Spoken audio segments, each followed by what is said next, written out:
रघुनन्दन रघुनन्दन रघुवर सेवन रघुपति चायन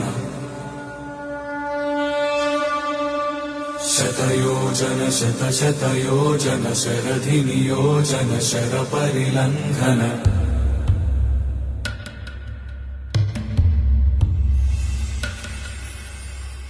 रघुनन्दन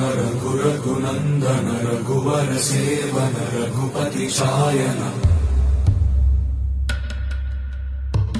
शतयोजन शतशतयोजन शरधि नियोजन शरपरिलङ्घन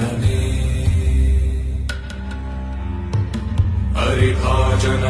हरिभाजन हरिमदभाजन दशमुख कंपन बड़वाकृत बड़वाकृत बड़बाणलकृत बहुभस्मार्चन